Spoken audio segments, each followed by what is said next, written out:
नमस्कार, जय हिंद, जय भारत। आप देख रहे हैं दिल्ली.com और मैं पहुंचा हूं खुद अभी दिल्ली मुख्यालय जो कि आम आदमी पार्टी का कार्यालय है। और मेरे साथ है एसीपी वेदभूषण जी जो दिल्ली पुलिस महासंघ के अध्यक्ष है। इन्होंने बात रखी है कि आज वजीर आलम की गिरफ्तारी हो गई है, उसके बाद अब ऑफिस में बस ताला लगना बाकी है। और खुद ताला लेकर पहुंचे सर, क्या बताइए? देखिए, अब ये डिप्टी सीएम की सिसोदिया की गिरफ्तारी हुई है। अभी थोड़ी देर पहले टेलीविजन पर आतिशी बोल रही थी कि उनके खिलाफ कोई सबूत नहीं है और उनको बिना सबूत के सीबीआई ने अरेस्ट कर लिया है। मैं आपको बताना चाहता हूं, डिप्टी सीएम लालू यादव के खिलाफ ऑर्डर स्कैम के अंदर कोई रिकवरी नहीं थी। सुप्रीम कोर्ट तक कन्विक्शन हुई। उसके बाद में डिप्टी सीएम चौटाला शिक्षक घोटाले के अंदर कोई रिकवरी नहीं हुई और वो उनको कन्विक्शन हुई, सुप्रीम कोर्ट से अपील हुई। चिदम्बरम जो कि इस देश के गृह मंत्री भी रह चुके हैं, उनकी गिरफ्तारी हुई। उनके घर से टमाटर के अलावा कुछ नहीं मिला। इसलिए अब समय आ गया है केजरीवाल जी जवाब दें इस चीज का, वो रिजाइन करें या यहाँ पर गवर्नर रूल लगाया जाए। और मैं ताला चाबी लेकर आया हूँ आम आदमी पार्टी के लिए, इसको ताला लगाया जाए, क्योंकि पंजाब में जिस तरह से उग्रवाद को फैलाया जा रहा है, जिस तरह से उग्रवाद को बढ़ावा दिया जा रहा है, उसके लिए जिम्मेदारी हो चुकी है, फिक्स हो चुकी है। अब केवल ताला और चाबी का इंतजार है। इस आम आदमी पार्टी के लिए ताला चाबी बात मनीष सिसोदिया डिप्टी सीएम दिल्ली की गिरफ्तारी एक बहुत बड़ा सवाल पैदा करती है कि अब सीएम की गिरफ्तारी कब होगी। यह इतना इंपॉर्टेंट सवाल है दिल्ली के लिए, देश के लिए, क्योंकि एक राजधानी है। किस तरह का एग्जाम्पल दिल्ली की आम आदमी पार्टी ने न केवल पंजाब में बल्कि दिल्ली में सेट किया है, यह बड़े सोच का विषय है, बड़े संशय का विषय है। बकरे की मां कब तक खैर मनाएगी? आप कब तक इन चीजों से अपने आप को एब्जॉल्व कर पाओगे, क्योंकि आप क्रिमिनल कॉन्स्पिरेसी के लिए रेस्पॉन्सिबल हो। यदि आप सीएम हैं और कहते हैं कि मुझे इन सब चीजों का नहीं पता था, तो आप कॉम्पिटेंट सीएम नहीं है। आपको रिजाइन कर देना चाहिए या भारत सरकार को यहां पर गवर्नर या प्रेसिडेंट रूल लगाकर दिल्ली को चलाना चाहिए। यह तय हो चुका है कि न केवल दिल्ली में बल्कि पंजाब में आप पूरी तरह से फेल हो गए हैं। जिस तरह से खालिस्तान की आग में आप जो पंजाब को फेंक रहे हैं, वहां पर कोई एक्शन नहीं ले पा रहे। 24 घंटे 48 घंटे होने के बाद ना केवल अमृतपाल को गिरफ्तार कर पाए हैं, बल्कि उनको हीरो की तरह प्रोजेक्ट किया जा रहा है। एक भी गिरफ्तारी नहीं हुई है। पूरा थाना घेरकर 4 घंटे बैठे रहे। कोई क्रिमिनल कॉन्स्पिरेसी का मुकदमा नहीं, कोई बड़ी गिरफ्तारी नहीं। बड़ी शर्म की बात है, पूरा देश आपको देख रहा है। और सबसे बड़ी शर्म की बात है कि आप अपने आप को देशभक्त बोलते हो।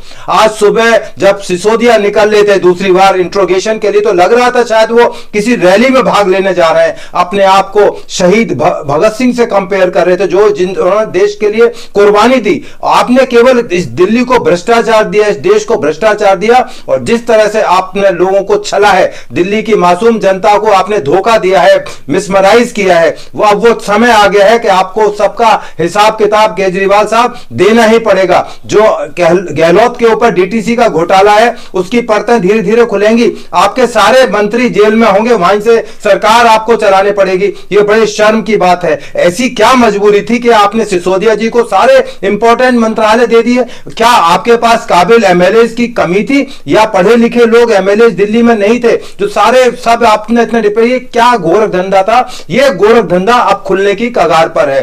सिसोदिया के खिलाफ जो जासूसी का एक एफआईआर होनी है सीबीआई के अंदर, जिसकी जांच अभी शुरुआती स्टेज में है, वो एक बहुत संगीन मामला है, क्योंकि उसमें आपके खिलाफ देशद्रोह का मामला दर्ज होना चाहिए। आपके पास ना पुलिस थी, ना इस तरह के अधिकार थे। फिर आपने किस तरह से एक जासूसी का एक डिपार्टमेंट अपने अंदर खोल दिया? सारा पैसा, वीडियो कैमरे, तमाम तरह के चीजें वहां पर खर्चे किए गए। वो किसके कहने पर, किसके लिए, किसके खिलाफ किए गए? ये बहुत संगीन मामला है। ये इससे भी संगीन मामला है जिसमें आज सिसोदिया को अरेस्ट किया गया है।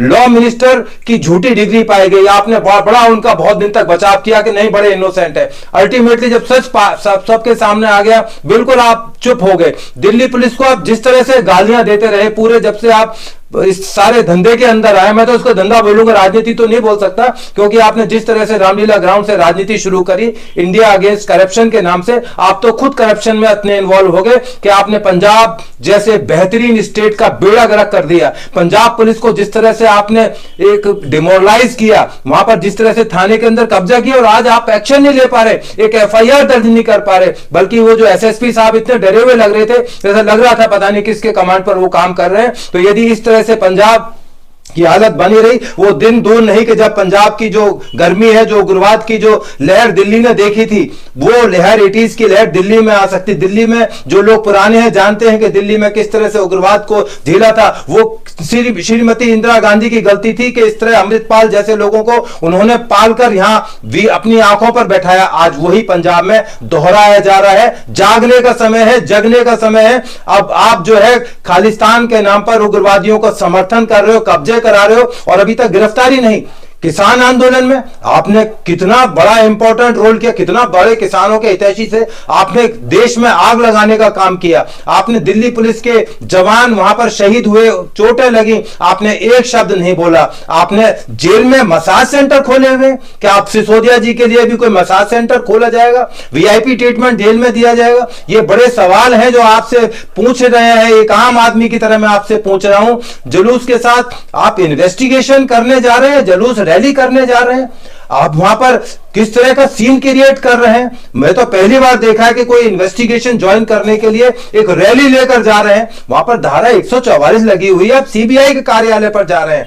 आपको रामलीला ग्राउंड की रैली में नहीं जा रहे हैं, आप एक कार्यालय में जा रहे हैं। वहां पर जिस तरह संजय सिंह और उनके समर्थक वहां पर बदतमीजी कर रहे हैं पुलिस वालों के साथ में, और उनकी पुलिस की कोई सुन नहीं रहे। आप क्या लॉ एंड ऑर्डर की बात करते हैं दिल्ली के अंदर? आपको शर्म आनी चाहिए दिल्ली सरकार को। अमृतपाल जैसे विदेश से जो आए हुए भाड़े के टट्टू हैं, उनको जिस तरह से पंजाब में आप बढ़ावा दे रहे हैं, ये एक दिन आपका आंखा धूल बनेंगे और आपके लिए जीना और देश को जवाब देना मुश्किल हो जाएगा। गुरु ग्रंथ साहब की आड़ में लेकर कल को कोई बाइबल की आड़ लेकर जाएगा, कल को कोई गीता की आड़ पर लेकर जाएगा, तो क्या उसको अरेस्ट न किया जाएगा? ये अच्छा तमाशा है। बड़ा अच्छा जवाब दिया गया पंजाब की तरफ से कि गुरु ग्रंथ साहब थे इसलिए हमने कुछ नहीं कहा। तो इसका मतलब कोई भी बाइबल गीता लेकर कहीं भी किसी थाने में पथराव कर सकता है, गिराव कर सकता है। ये आपका जो लॉजिक था, ये किसी की समझ में नहीं आया, ना आएगा।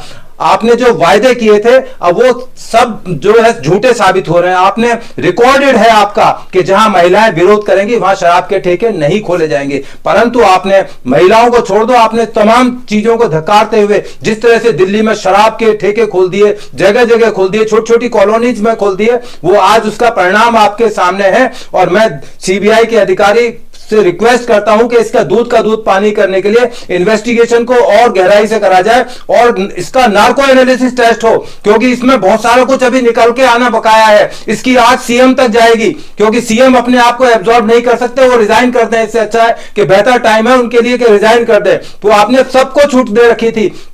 आपके किसी भी एमएलए को यदि इंट्रोगेट किया जाए, उसकी इन्वेस्टिगेशन की जाए, तो मेरी गारंटी है हर एक एमएलए आपका भ्रष्टाचार में लिप्त पाया जाएगा।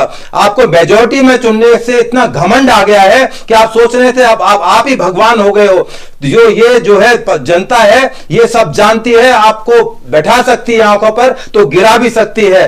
सिसोदिया भूख हड़ताल की धमकी दे रहे थे आज सुबह कि मैं भूख हड़ताल कर दूंगा। अरे भाई, आपने पहले केजरीवाल जी आप जेल गए थे, आपने कहा मैं बेल नहीं कराऊंगा। जब जेल में मच्छरों ने और परेशान किया, आपको रहना मजबूर हो गया, तो दौड़ के आप पटियाला हाउस कोर्ट से बेल कराने आ गए। आपको झूठ बोलने की आदत है, थूक चाटने की आदत है। आपने कितनी बार थूक कर चाटा है, ये दिल्ली की जनता को पता है। जासूसी कांड में मेरी मांग है कि इनके ऊपर, सिसोदिया और इसके साथियों के ऊपर यूएपीए जैसी धारा लगाई जाए और इनको लंबे समय तक डिटेन किया जाए, जिससे कि ये बाहर ना आ सकें और तमाम जो चीजें अभी बकाया आनी बकी है, जो सोशल मीडिया के थ्रू आ रही हैं और तमाम चीजों के थ्रू आ रही हैं, वो आ जाए। सीबीआई ऑफिस पंजाब का किस तरह से आपने जो है नहीं किया, वहां पर जिस तरह से धारा 144 की वायलेशन की गई, तो वहां पर लगता है बिल्कुल एक आपने खुली इजाजत दे दी है। यदि खुली जांच की जाए तो दूध का दूध पानी का पानी हो जाए।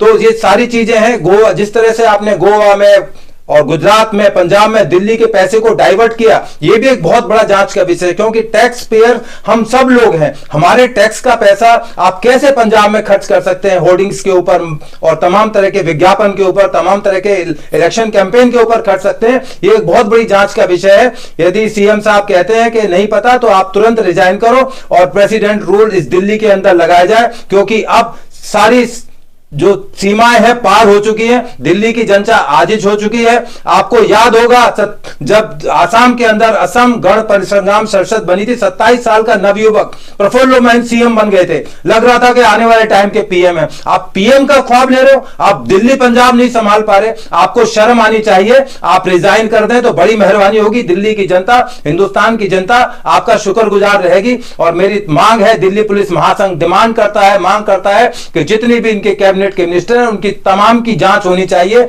बहुत बड़ा निकल कर आने वाला है। जो दिल्ली के अंदर भ्रष्टाचार हुआ है, गोलमाला हुआ है, घोटाला हुआ है, वो तमाम आने वाले टाइम में हिंदुस्तान के लिए एक नजीर बनेगा और आपको इसका जवाब देना पड़ेगा। आप बच नहीं सकते, आप जेल की दीवारों से बाहर नहीं आ पाएंगे। धन्यवाद। जय हिंद, जय भारत।